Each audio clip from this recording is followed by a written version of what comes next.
ISKCON brain wash कर रहा है। एक ही चीज़ को बार बार रिपीट किया जाता है, उसको माइंड में फिट किया जाता है जिससे वो कुछ भी फॉलो करे, जो उसको बोला जाए वो फॉलो करे। क्योंकि हमें बेसिक क्या चाहिए, रोटी कपड़ा मकान। मुझे बदमाश बनना है।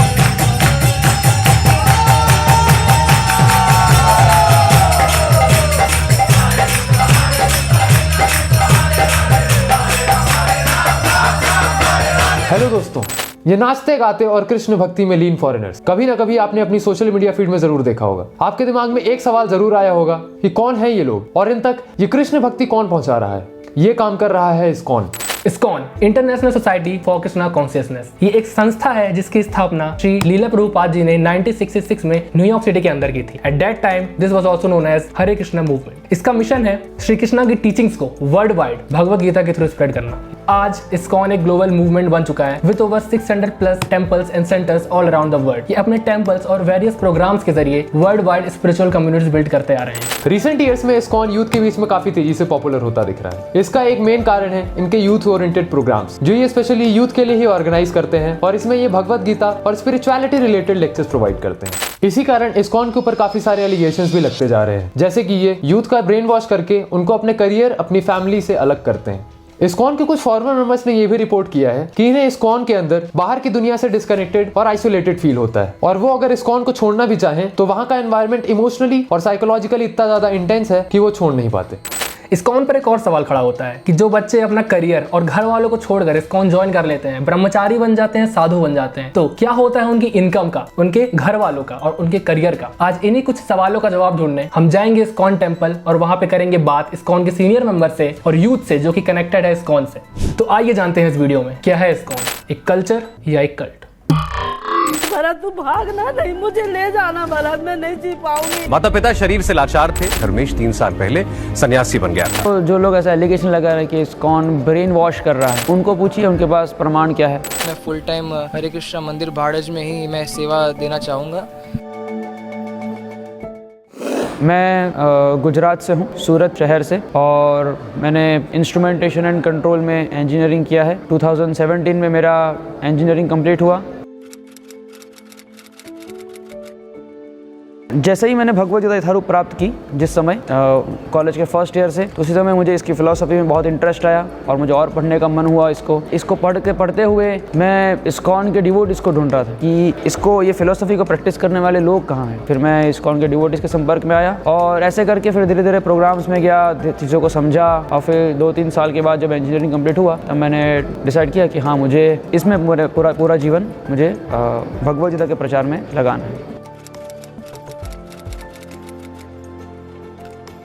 जब मैं लगभग 12th में था, 12th टू कॉलेज का फर्स्ट ईयर, उस समय में जो मेरा जीवन का फेस चल रहा था, तो उस समय थोड़ा निराश था मैं जीवन में और मुझे कुछ आशा नहीं दिख रही थी कि मुझे जीवन में अल्टीमेटली ये जीवन का उद्देश्य क्या है, मुझे करना क्या है। सब जगह कंपटीशन और सक्सेस और इन सब को लेकर के बात चल रही है, लेकिन अल्टीमेटली सुख कहाँ पे है ये मुझे समझ नहीं आ रहा था। तो इस प्रश्न का उत्तर ढूंढने के लिए मैंने भगवत गीता पढ़ना शुरू किया और भगवत गीता पढ़ा। तो पढ़ते पढ़ते मुझे फिर जनरली मैं गीता प्रेस की भगवत गीता पढ़ रहा था और उसमें केवल अनुवाद है तो मुझे इतना उसमें समझ तो नहीं आया। फिर मेरे मदर इस्कॉन की जो भगवत गीता यथारूप है वो लाए, वो पढ़ा तो मेरे एक के बाद एक सारे प्रश्नों के उत्तर मिलते गए। हम कौन हैं, जीवन का उद्देश्य क्या है, भगवान कौन है, हम क्यों दुखी है, सारे प्रश्न के उत्तर मिलते गए। तो इस भगवत गीता के माध्यम से, भगवत गीता यथारूप,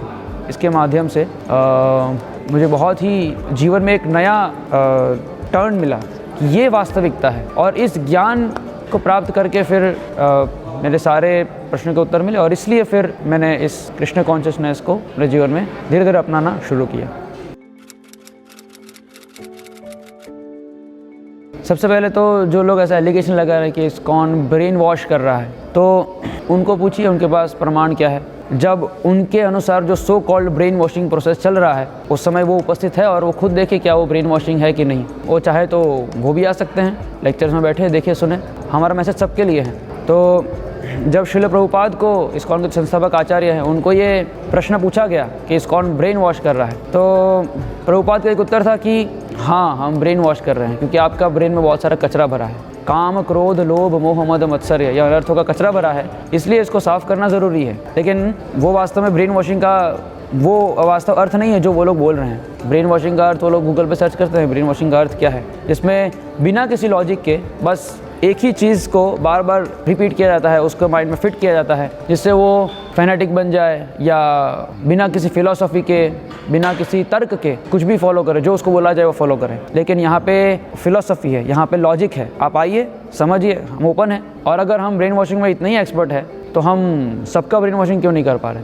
अगर हम ब्रेन वॉशिंग में एक्सपर्ट है तो फिर सबका, पूरे समाज का ब्रेन वॉशिंग कर देते हैं। लेकिन ऐसा तो नहीं हो रहा है ना। हम तो सेम लेक्चर दे रहे हैं, क्लास में बहुत सारे स्टूडेंट्स आते हैं, टीचर पढ़ाते हैं, हर कोई तो उसको सेम लेवल पे ग्रास्प नहीं कर पाता ना। तो कुछ हैं जो शिक्षाओं को गंभीरता से लेते हैं और कुछ हैं जो अपने स्तर पे फॉलो, जितना उनका स्तर है उतना फॉलो कर पाते हैं। तो केवल कुछ लोग ज्वाइन कर रहे हैं as a full time devotee, full time preacher या फुल टाइम ब्रह्मचारी ज्वाइन कर रहे हैं, इसका मतलब क्या यही प्रमाण है कि वो हम ब्रेन वॉशिंग कर रहे हैं? क्या और कोई प्रमाण है आपके पास? आप उनको पूछिए। घर की इकोनॉमी इससे किस प्रकार से इम्पैक्ट पड़ेगी, उसका है कि अगर मेरे माता पिता सक्षम हैं, इतने सक्षम हैं कि वो मेरे बिना भी अपना गुजरान चला सकते हैं, क्योंकि वो ऐसा कर सकते हैं, तो उन्होंने मुझे सपोर्ट किया कि हाँ आप जाइए, इस लाइन में आगे बढ़िए।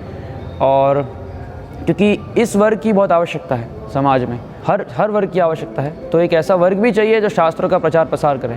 अगर हर व्यक्ति केवल पैसे कमाने में लग गया या गृहस्थ जीवन में लग गया तो फिर इस ज्ञान का प्रचार कौन करेगा, है ना। तो जैसे MBBS बहुत सारे स्टूडेंट्स करते हैं, उसमें से कुछ डॉक्टर्स बनते हैं, है ना, और कुछ ऐसे भी होते हैं जो टीचर बनते हैं, इस डॉक्टरी को पढ़ाने के लिए टीचर्स बनते हैं। तो वैसे ही कुछ ऐसे भी लोग चाहिए जो समाज में इस ज्ञान का प्रचार करें। चारों आश्रम में, ब्रह्मचारी, गृहस्थ, वानप्रस्थ और सन्यास, ये 4 आश्रम है हमारे समाज में, वर्णाश्रम में। तो ये चारों की आवश्यकता है। गृहस्थ भी बनेंगे लोग और ब्रह्मचारी भी बन सकते हैं। अगर कोई गृहस्थ जीवन चुनता है तो गृहस्थ जीवन चुनेगा तो उसकी पत्नी होगी, उसके बच्चे होंगे, तो उसकी इनकम की एक और कुछ होनी चाहिए सोर्स, वो क्या होगा? जैसे हमारा जो यहाँ सिस्टम है, जो भक्त है, जो फुल डेडिकेटेड है, तो हमने कृषि समुदाय उनके लिए बना है। उनमें उनकी छोटी सी खेती होती है जिसमें वो ही उगाते जो उनको खाना है। जैसे आजकल हम देखते हैं जो खेती करते लोग वो उगाते जो उनको ज़रूरत है। जैसे सोयाबीन उगाते हैं, सोयाबीन का कोई यूज़ नहीं करता, सब बेच देते हैं। बहुत सारी ऐसी फसल उगाते हैं हम जिसका हम कोई यूज़ नहीं करते। लेकिन यहाँ पे ऐसी चीज़ों का उगाया जाता है जो खुद खाते हैं, अपने परिवार का पालन पोषण होता है। क्योंकि हमें बेसिक क्या चाहिए? रोटी, कपड़ा, मकान। तो यहाँ जैसे कि नंदग्राम है, गुजरात में एक फार्म कम्युनिटी है, वही भक्ति ग्राम यहाँ MP में विदिशा ज़िले में है। तो उन्होंने अपना रोटी, कपड़ा भी वो खुद उगाएंगे, जो वहाँ से जो रॉ मटेरियल है उससे खुद वो कपड़ा बुनेंगे। उन्होंने उसका खाना भी वहाँ से मिल गया, रोटी, कपड़ा, मकान वो अपना बनाएंगे, ट्रेडिशनली जो बनता है हमारा, मिट्टी का, पत्थर का। और उनके बच्चे उनके गुरुकुल में, वहीं गुरुकुल रहेगा, उसमें वो पढ़ाई करेंगे। तो बेसिक सादा जीवन, उच्च विचार, ये प्रिंसिपल है। कोई ये नहीं करना चाहता तो अपनी जो बेसिक लाइफ में जॉब कर रहा है उसे करे और उसके साथ भक्ति कंटिन्यू करें।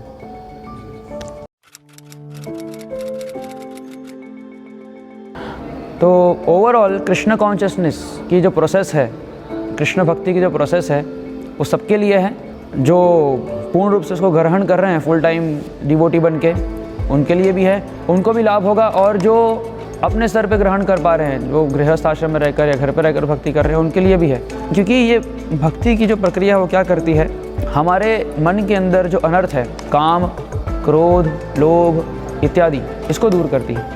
और इससे आप देखिए बहुत सारे युवा वर्ग जो आजकल बहुत सारी बुरी आदतों में फंसे हुए हैं, आप समझ सकते हैं किस प्रकार की बुरी आदतों में बात कर रहा हूँ, हाँ, तो उससे मुक्त हो रहे हैं, उससे मुक्त होकर कृष्ण भक्ति अपना रहे हैं। तो इससे वास्तव में उनका लाभ हो रहा है।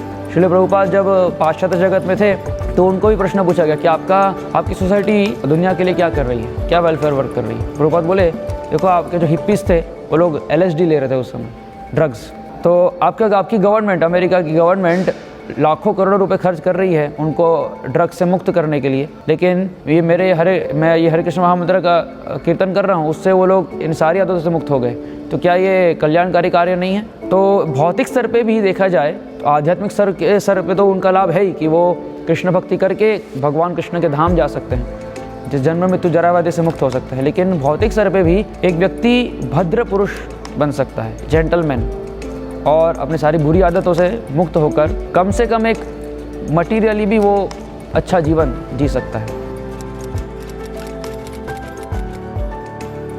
जब कोई ऐसा फुल टाइम ब्रह्मचारी ज्वाइन करता है तो उसके मन में ये दृढ़ विश्वास होना चाहिए कि ultimately Krishna is the maintainer, Krishna मेरी रक्षा करेंगे। अगर वो ये सोच रहा है कि बुढ़ापे में मेरा क्या होगा, तो या मेरा कौन ध्यान रखेगा, है ना, तो he is not exactly a good candidate to become a full time brahmachari. Because brahmachari या सन्यासी को ये फेथ होना चाहिए कि कृष्ण कोई भी स्थिति हो, कृष्ण मेरी रक्षा करेंगे, अवश्य रक्षिबे कृष्ण, कृष्ण मेरा मेंटेनेंस करेंगे। और फिर व्यावहारिक रूप से संस्था है, संस्था के अंतर्गत रहकर वो जब कई वर्ष उन्होंने सेवा दिया है तो डेफिनेटली संस्था में उन्होंने इतने वर्ष जो कंट्रीब्यूशन दिया है उसका ग्रेटिट्यूड के रूप में या उनका ध्यान रखा जाता है। और जो वृद्ध सन्यासी हैं या वृद्ध ब्रह्मचारी हैं उनका ध्यान रखा जाता है। लेकिन अल्टीमेटली वो भी कृष्ण की ही अरेंजमेंट है। कृष्ण अपने संस्था के माध्यम से, अपने भक्तों के माध्यम से उनका ध्यान रख रहे हैं। अगर संस्था नहीं हुई तो, या भक्त नहीं हुए तो कृष्ण मेंटेन करेंगे। जो पशु पक्षी है उनका मेंटेनेंस कौन कर रहा है? पशु पक्षी जब वृद्ध हो जाते हैं उनका मेंटेनेंस कौन कर रहा है? एक चींटी को आहार कौन दे रहा है और एक हाथी को आहार कौन दे रहा है? एको बहुनाम यो विदधाति कामान, कृष्ण ही सबका मेंटेनेंस कर रहे हैं। तो उसको ये विश्वास होता है ब्रह्मचारी को, एक सन्यासी को।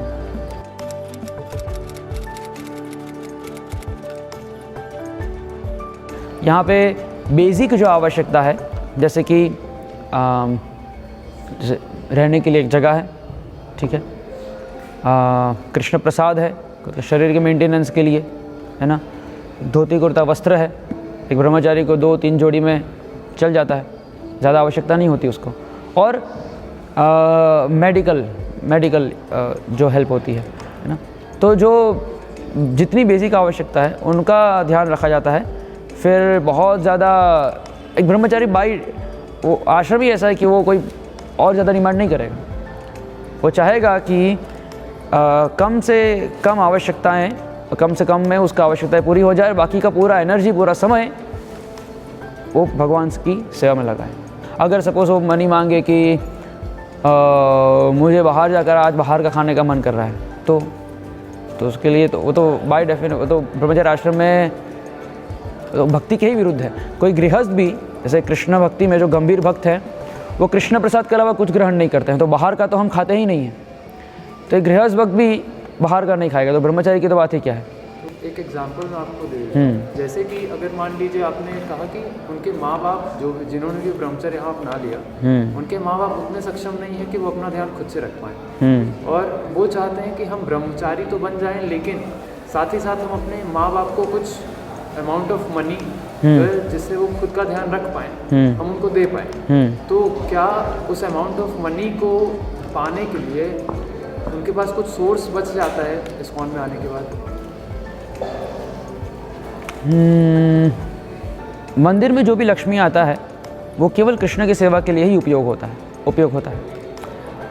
कृष्ण की सेवा के अलावा और किसी चीज़ के लिए उपयोग नहीं होना चाहिए। आप मान लीजिए आप मंदिर में दान दे रहे हैं, उस लक्ष्मी का आप क्या आशा रखेंगे कि भगवान की सेवा में उपयोग हो, है ना।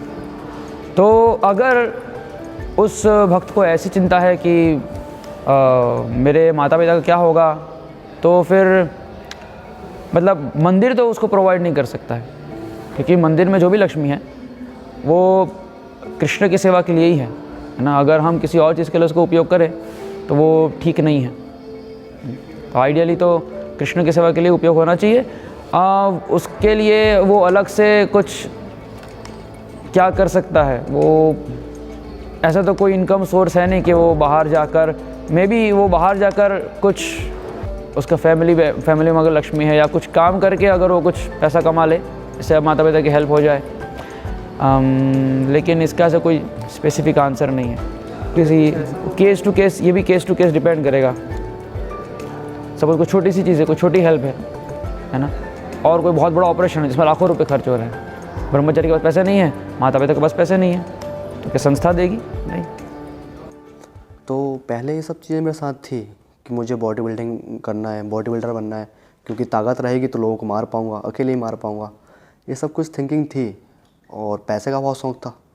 तो मैंने कम से कम कुछ टाइम मैंने चिकन सप्लाई का काम किया है। एक्चुअल मैं ऐसी फैमिली से बिलोंग करता हूँ जिसमें ना चिकन अंडा कुछ भी नहीं चलता है, लेकिन पैसे कमाने के चक्कर में मैंने सब कुछ किया है। चिकन भी खाया है और मैंने क्या क्या मांस मच्छी खा ली मैंने, मुझे खुद नहीं पता कि मैंने नॉन वेज में क्या क्या खा लिया। क्यों? बॉडी बनाने का शौक़ था इसलिए। अभी आज की डेट है, मेरे को इस्कॉन में 2 महीने लगभग मेरे को हो गया ज्वाइन हुए। मैं प्याज वगैरह लहसुन वगैरह कुछ नहीं खाता हूँ और चाय कॉफ़ी सब बंद कर दी है। और आज के कंपेयर करूँ उस लाइफ को, उस टाइम मैं शराब वगैरह जो भी चीज़ है ड्रिंक वगैरह पूरी ड्रिंक करता था। नॉन वेज में जितना भी नॉन वेज होता है सब खाता था बॉडी बनाने के चक्कर में। तो यूथ के लिए मैं जो एक इस्कॉन भोपाल का सदस्य हूँ, यही संदेश है कि वो भगवद गीता का अध्ययन करें, शास्त्रों का अध्ययन करें और जो संस्कृति हम भूल रहे हैं, जो भारतीय संस्कृति हम भूल रहे हैं, वैदिक संस्कृति हम भूल रहे हैं और धीरे धीरे पाश्चात्य संस्कृति अपना रहे हैं, उसको करने से पहले या उसमें और आगे बढ़ने से पहले एक बार भगवद गीता का अध्ययन करें। और ये एक बुक है a message to the youth of India. आप इस्कॉन भोपाल में से आके इसको प्राप्त कर सकते हैं। इसमें मैं तो कितना बोलूँगा, मैं तो कुछ बोल पाऊँगा, लेकिन यहाँ पे बहुत कुछ है, इसमें बहुत कुछ बोलना है यूथ्स को। हम तो बहुत कुछ बोलना चाहते हैं, हमारे पास तो बहुत सारा मैसेज है। हम तो चाहते हैं कि लोग आए मंदिर में और हम रोज़ उनको कुछ मैसेज दें। इसलिए छोटे से आंसर में मैं नहीं बोल सकता हूँ, लेकिन शॉर्ट में कि वो भगवद गीता पढ़े और जागृत हो समाज के बारे में, समाज में क्या चल रहा है। बस आंख बंद करके जैसे भेड़ चाल चलते हैं, सब जिस दिशा में जा रहे हैं उसी दिशा में ना चले, प्रश्न उठाए। जीवन की जो समस्याएं हो रही हैं, समाज में जो इतनी सारी समस्याएं हैं अभी, उस पर प्रश्न उठाए और सोचे, थोड़े बुद्धिमान बने, इंडिपेंडेंटली थॉटफुल, थोड़ा विचार करें समाज में जो इतनी सारी समस्याएं हैं आखिर क्यों हैं। हम तो सुखी रहना चाहते हैं, हम तो प्रगति कर रहे हैं, हम इंजीनियरिंग में, मेडिकल में, अलग अलग फील्ड्स में हम प्रगति कर रहे हैं, लेकिन फिर भी इतने सारे सुसाइड्स क्यों हो रहे हैं, इतने सारे मर्डर्स हो रहे हैं, इतने सारे वायलेंस हो रहे हैं, करप्शन हो रहा है, टेररिज्म हो रहा है, इतने सारे समाज में प्रॉब्लम्स क्यों हैं। स्टूडेंट्स कितनी सारी बुरी आदतों में क्यों फंस रहे हैं, इसका कारण क्या है। तो थोड़े विचारवान बने, सोचे उसके बारे में, और उसका आंसर, सबका आंसर है भगवद गीता में। भगवद गीता में सबका आंसर है, तो एक बार आप पढ़िए उसको, चाहे आप कोई भी धर्म के हो, है ना। ये मैसेज सभी के लिए, कम से कम ये बुक पढ़ सकते हैं। सार रूप में तो यही मैसेज है शॉर्ट। हमने दोनों तरफ के आर्गुमेंट्स आपके सामने रख दिए हैं। आशा करते हैं कि आपको इस वीडियो से कुछ सीखने के लिए मिला होगा। अगर कुछ सीखने के लिए मिला है तो लाइक करिए, चैनल को सब्सक्राइब करिए और इस वीडियो को जितना ज़्यादा से ज़्यादा हो सके शेयर करिए। आपके जो भी व्यूज़ हैं इस टॉपिक को लेकर, उसको कमेंट सेक्शन में हमें ज़रूर बताइए। धन्यवाद।